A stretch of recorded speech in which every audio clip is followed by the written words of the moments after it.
स्वागत है आप सभी का फिर से एक नए वीडियो में। दोस्तों, इस वीडियो में बात करेंगे बहुत ही महत्वपूर्ण टॉपिक की, इसलिए तमाम शिक्षक अभ्यर्थी इस वीडियो में लास्ट तक बने रहेंगे और अंतिम तक वीडियो को जरूर देखिएगा, क्योंकि बहुत ही महत्वपूर्ण बात है जो तमाम शिक्षक अभ्यर्थियों के हित में होगा। नियमावली के तुरंत बाद शुरू होगी नियुक्ति की प्रक्रियाएं, ये सारी बातें हम इस वीडियो में करने वाले हैं। नियमावली जो 2023 के नाम से आएगी और नियमावली के जस्ट बाद जो है सो आपकी बहाली यानी कि भर्ती की प्रक्रिया शुरू हो जाएगी। अब नियमावली को लेके जो संशय बना हुआ है कि नियमावली का प्रोसेस कहां तक पहुंचा है, इसको लेके भी खबर जो निकल के सामने आ रही है उसकी चर्चा हम इस वीडियो में करेंगे। और फिर एस्टेट नोटिस, एस्टेट के लिए यानी कि एस्टेट के लिए जो परीक्षा होनी है उसके लिए भी एक शॉर्ट नोटिस आया है, उसकी भी चर्चा हम करेंगे, जो कि बिहार विद्यालय परीक्षा समिति के द्वारा जारी किया गया है। सारे चीजों को ब्रीफली में और बहुत ही क्लियरली स्पष्ट तरीके से मैं बताने वाला हूं, तो वीडियो कोई ज्यादा लंबा नहीं होगा, आप जरूर देखिएगा। और यहाँ पर अभ्यर्थी यहाँ हाफ भाव होना चाहिए, तो अभ्यर्थियों को रहना होगा सावधान। और ये बातें मैंने क्यों लिखा है, अभ्यर्थियों को सावधान रहने की जरूरत है, ये भी मैं आगे आपको बताने वाला हूं। तो चलिए वीडियो को शुरू करते हैं। उससे पहले छोटा सा रिक्वेस्ट है कि चैनल को जरूर सब्सक्राइब कर लीजिएगा अगर अभी तक आप इस चैनल को सब्सक्राइब नहीं किए हैं या इस चैनल को पहली बार विजिट कर रहे हैं। चलिए हम एक एक महत्वपूर्ण बातों की चर्चा करते हुए आगे बढ़ते हैं। और सबसे जो इंपॉर्टेंट बात है कि नियमावली के तुरंत बाद आपकी नियुक्ति की प्रक्रिया जो शुरू होगी, ये बहुत ही अहम बात हो जाती है इस वीडियो में। और इस वीडियो के तहत सारी चीज आपकी क्लियर हो जाएगी कि नियमावली को लेके जो संशय है कि नियमावली क्या कुछ कैसे प्रक्रिया चल रही है, ये सारी बातें हो जाएगी। अब सावधान रहने के लिए इसलिए मैं कह रहा हूं कि कुछ ऐसे बहाली फंसाने वाले गैंग हैं जो कि एक्टिव हो चुके हैं, तो उनसे बच के रहना होगा और उनके लिए कुछ ना कुछ वार आपको भी सोचना होगा कि इनसे कैसे बचा जाए। कल ही का लेटर है और इस लेटर में जो नाम है उनका नाम मैंने कट कर दिया है। बहुत सारे लोगों का सिग्नेचर वगैरह था, तारीख यहाँ लिखी हुई थी। इसमें स्पष्ट रूप से बिहार एस्टेट 19 का सुपर टेट ऑफलाइन लेने के संबंध में यहाँ ये लेटर डाला गया है। एक तो बहाली नहीं आ रही है, लाखों गरीब बच्चे अपना जो है सो एलिजिबिलिटी यानी कि अर्हताएं, सारी अर्हताएं पूरी करके बहाली का इंतजार कर रहे हैं और कुछ ऐसे लोग हैं जो इस बहाली को फंसाना चाहते हैं। अब हो सकता है कि वो परीक्षा पास न किया हो, सीटेट में अटक गया हो या एस्टेट जो हुआ उसमें अटक गया हो, फेल कर गया होगा, और ऐसे ही अभ्यर्थी जो है सो बहाली फंसाने की पूरी साजिश कर रहे हैं और ऐसे लोगों से बचना होगा। क्योंकि एक तो ऐसे ही 4 साल से ये लोग बर्बाद हो गए हैं जो पहले से ही सारी अर्हताएं रखे हुए हैं, और उनके लिए बहाली के लिए जैसे ही सकारात्मक बातें शुरू हुई हैं तो उस बीच में ये लोग अपने लेटर के माध्यम से सुपर टेट तो फलना टेट ये कुछ ना कुछ ऐसे करके इस बहाली को फंसाना चाहते हैं। इसलिए मैंने लिखा था कि अभ्यर्थियों को सावधान रहना होगा, थोड़ा सा इनसे बचना होगा और इनके वार के लिए, इनसे बचाव के लिए भी उपाय सोचने होंगे कि क्या कुछ करना है। आप तमाम शिक्षक अभ्यर्थी समझदार हैं, समझ रहे होंगे। तो ये लेटर जो है सो सचिवालय पहुंचना शुरू हो गया और ये लोग बहाली के जानी दुश्मन हैं। तो ये बातें हैं। फिर आगे जो हम बात करेंगे, ये जो शॉर्ट नोटिस आया है जिसके बारे में आप तमाम शिक्षक अभ्यर्थी जानते ही हैं कि बिहार एस्टेट के लिए जो 6 मार्च से जो परीक्षा होने वाली है उसका जो है सो शेड्यूल यहाँ देखने को मिल रहा है आपको, जिसमें 3 पाली में परीक्षा होनी है। Reporting time, gate closing time या टेस्ट शुरू होने का जो टाइम है, सारे इस शेड्यूल में दिए गए हैं। तो इन सारी बातों को अगर आप पढ़ना चाहते हैं तो टेलीग्राम लिंक हमारे डिस्क्रिप्शन में होगा, इस नोटिस को आप वहां से ले सकते हैं और पूरे फुल एक्सप्लेनेशन, फुल डिटेल से इसे आप पढ़ सकते हैं। इसे पढ़ने में मैं ज्यादा समय नहीं दूंगा, मुझे सिर्फ यही बताना था कि इसका शेड्यूल वगैरह दे दिया गया है और जो लोग इसमें पार्टिसिपेट कर रहे हैं उन्हें तो पता ही होगा, लेकिन आप तमाम शिक्षक अभ्यर्थियों को भी जानना चाहिए। ये परीक्षा जो एस्टेट है ये कॉमर्स वालों के लिए है, तो ये कॉमर्स वालों के लिए नोटिस है। वीडियो में आगे बढ़ने से पहले हम बात करेंगे बिहार डीएलएड प्रवेश परीक्षा 2023 के लिए एक ऐसे बुक की, एक ऐसे किताब की जो एक सर्वश्रेष्ठ किताब है, जो कि निश्चित तौर पे हम कह सकते हैं कि अगर इस किताब से आप अपनी पढ़ाई करते हैं तो आपको 100% सफलता मिलेगी। चक्षु पब्लिकेशन की इस बुक की अगर बात करें तो जो भी परीक्षा में आपको पूछा जाता है सेक्शन वाइज, वो सारे चीज इस बुक में इंक्लूड हैं, जैसे सामान्य हिंदी, गणित, विज्ञान, सामाजिक अध्ययन, तार्किक एवं विश्लेषणात्मक क्षमता। यह स्टडी गाइड है और इसमें आप आगे बढ़ते जाइएगा तो इस बुक में बहुत सारी ऐसी चीजें दी हुई है जो आपको निश्चित सफलता दिलाएगा। यहाँ आप देखिएगा तो पूरे सिलेबस जो है सो फुल एक्सप्लेनेशन के साथ आपको यहाँ मिल जाएगा। इसको पॉइंट वाइज पढ़ सकते हैं। ये सारे जो भी सब्जेक्ट बिहार डीएलएड संयुक्त प्रवेश परीक्षा में पूछे जाते हैं वो सारे चीज यहाँ आपको मिल जाएंगे।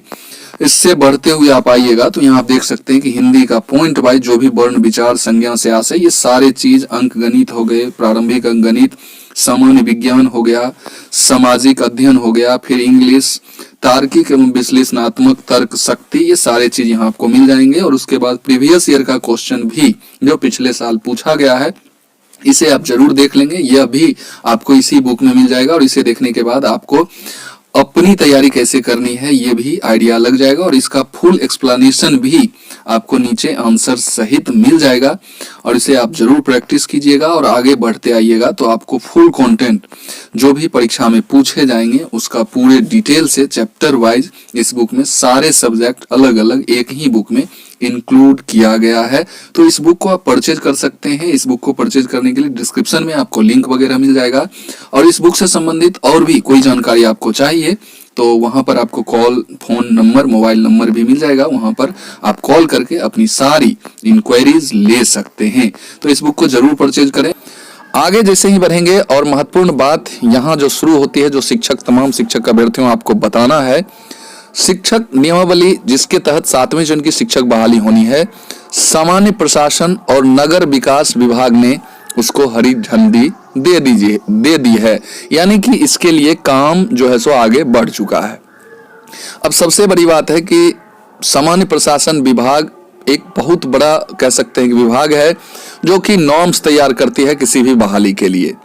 बिहार में कोई भी बहाली हो तो यहीं से नॉर्म्स वगैरह पर ओके किया जाता है और वहां से आपकी जो बहाली के जो नियमावली हैं उसे ओके कर दिया गया है। और ये बहुत बड़ा अचीवमेंट है नियमावली आने में, क्योंकि सामान्य प्रशासन विभाग ही उसमें कुछ जो है सो कह सकते हैं कि त्रुटि ढूंढ सकती थी, उसे रोक सकती थी, लेकिन यहां से हरी झंडी मिल जाना, अब तो कुछ बचा ही नहीं है। अब तो इसे जो है सो क्या, कहां तक अब जाना है और कैसे पास होगा इसकी भी हम चर्चा करेंगे। तो राज्य के प्राथमिक, यहाँ अब इस बात को हम पढ़ते हैं तो 2 जगहों से इसे पास करवा लिया गया है और 2-3 जगह से पास करवाना अभी भी बाकी है, जो कि इस खबर में आपको आगे पढ़ने को मिलेगा। आइए उसे भी हम पढ़ लेते हैं। राज्य के प्राथमिक और माध्यमिक विद्यालयों में रिक्त 2.25 लाख से अधिक पदों के लिए प्रस्तावित नई नियमावली को सामान्य प्रशासन और नगर विकास विभाग ने हरी झंडी यानी कि ओके कर दिया है। शिक्षक नियमावली को कैबिनेट में लाने से पहले यह बड़ी सफलता मानी जा रही है। यह मैंने भी बताया कि बहुत बड़ी सफलता है, क्योंकि सामान्य प्रशासन विभाग से ये पास हो गया है तो ये अपने आप में बहुत बड़ा अचीवमेंट है। और कुछ और विभाग हैं जो बचे हुए हैं। शिक्षा विभाग जो है विभिन्न विभागों से पूछे जा रहे सवालों का उत्तर भी तैयार कर रही है, क्योंकि कैबिनेट में जब पास होगी तो वहां इनसे उल जुलूल या सकारात्मक क्वेश्चन ही पूछे जाएंगे तो उनका जवाब भी इन्हें देना होगा। अपर मुख्य सचिव दीपक कुमार सिंह की अध्यक्षता में सोमवार को शिक्षा विभाग की उच्च स्तरीय समिति ने इस पर विचार मंथन किया। यानी कि सोमवार यानी कि कल, आज मंगलवार है और कल ही जो है सो ये बैठक ली गई है अपर मुख्य सचिव दीपक कुमार सिंह के द्वारा। दरअसल विभाग के सामने सबसे बड़ी चुनौती अनुमति से पहले विभागों की तरफ से पूछे जा रहे सवालों के उत्तर तैयार रखना है। ये जो विभिन्न विभाग में सामान्य प्रशासन विभाग, वित्त विभाग या विधि विभाग हो गया, नगर विकास विभाग जो भी आप देख रहे हैं, ये सारे विभाग में जब जाएंगे तो वहां क्वेश्चन राइज किए जाते हैं अधिकारियों से जिन्होंने इस नियमावली को तैयार किया है और उसका जवाब भी इन्हें देना होता है, तब जाके वहां संतुष्ट करना होता है। उसके बाद ये नियमावली आपकी पास होती है। तो ये सवाल के उत्तर भी तैयार किए जा रहे हैं और फिलहाल विभाग चाहता है कि इसी माह यानी कि अभी जो फरवरी चल रही है, इसी माह हर हाल में नियमावली को कैबिनेट से पास करा लिया जाए। तो हर हाल में मतलब आप समझ रहे हैं पूरे एक्टिव है विभाग, और इसलिए संयम थोड़ा सा बरतना होगा और उन तमाम दलालों से बचना होगा, उन तमाम अय्याशों से बचना होगा जो बहाली को फंसाना चाहते हैं। इधर नियमावली पर वित्त और विधि सहित कुल 3 विभागों की अनुमति बाकी है। तो 3 ऐसे विभाग और हैं, डिपार्टमेंट हैं जहां से इस नियमावली को कह सकते हैं कि अनुमति लेनी है। 3 विभाग बचे हुए हैं जिसमें वित्त, विधि और कैबिनेट, यही 3 विभाग बचे हुए हैं जिसमें 1-2 दिन में ये क्लियर हो जाएगा। अगर 24 को अगर आपकी नियमावली नहीं आती है तो 1-2 दिन डिले होते होते नियमावली आने की भरपूर संभावना बन रही है, हाई पॉसिबिलिटी बन रही है, विभागों की अनुमति मिल जाएगी। और ऐसा जो है सो उम्मीद जताई जा रही है कि अगली जब भी कैबिनेट की बैठक होगी, यानी कि अभी कैबिनेट के लिए कोई इंफॉर्मेशन नोटिस नहीं आया है, लेकिन इस महीने में अब जब भी कैबिनेट की अगली जो बैठक होगी उसमें पूरा संभावना है कि आपकी नियमावली पास कर दी जाएगी। अब नियमावली जैसे ही पास होगी तो इसके जस्ट बाद जो है सो आपको भर्ती प्रक्रिया का विज्ञापन निकाल के नियुक्ति प्रक्रिया के लिए आवेदन लेना शुरू हो जाएगा। फिलहाल विभागीय अफसर दिन में कई बार नियमावली पर चर्चा करते हैं। आप देख सकते हैं कि विभाग पूरा एक्टिव है और दरअसल शिक्षा मंत्री प्रोफेसर चंद्रशेखर ने भी आपसे सुने होंगे कि ओरली उन्होंने भी कहा है कि अगली कैबिनेट में शिक्षक नियोजन नियमावली को मंजूरी मिलने की पूरी संभावना है। और विभागीय सक्रियता से ऐसा लग रहा है और विभाग भी जैसे एक्टिव है और शिक्षा मंत्री जी भी बोल दिए हैं, तो ऐसे में दोनों बातें मैच हो रही है और ऐसे में लग रहा है कि कुछ अच्छा होने वाला है। सोमवार को हुई बैठक में अपर मुख्य सचिव के अलावा प्राथमिक और माध्यमिक निदेशक भी वहां अवेलेबल थे, शामिल थे और इन सारे लोगों की सहमति बन रही है। ये सारे लोग एक्टिव हैं और आप देख भी रहे हैं कि बहुत तेजी से 1 महीने के अंदर फरवरी में ही इतना काम जो है सो प्रोसेस आगे बढ़ सका है। अब वित्त विभाग, विधि विभाग और रही कैबिनेट की बात, तो कैबिनेट का इंफॉर्मेशन जैसे ही आता है तो आप तमाम अभ्यर्थियों को पता चल ही जाएगा, अन्यथा मैं भी आपको इसका इंफॉर्मेशन दे दूंगा। आप हमारे टेलीग्राम लिंक से जरूर जुड़ जाएं क्योंकि वहां मैं ऐसे पोस्ट पेपर वगैरह का करता रहता हूं, तो वहां से भी आपको इंफॉर्मेशन मिलता रहेगा और पूरे क्लियरली तरीके से। आई होप कि जल्द से जल्द नियमावली आ जाए और नियमावली के जस्ट बाद आपकी विज्ञप्ति यानी कि नोटिफिकेशन आ जाए, आप लोग आवेदन कर लें और शिक्षक भी बन जाएं। इसी शुभकामना के साथ इस वीडियो को यहीं समाप्त करते हैं। जय हिंद, जय भारत।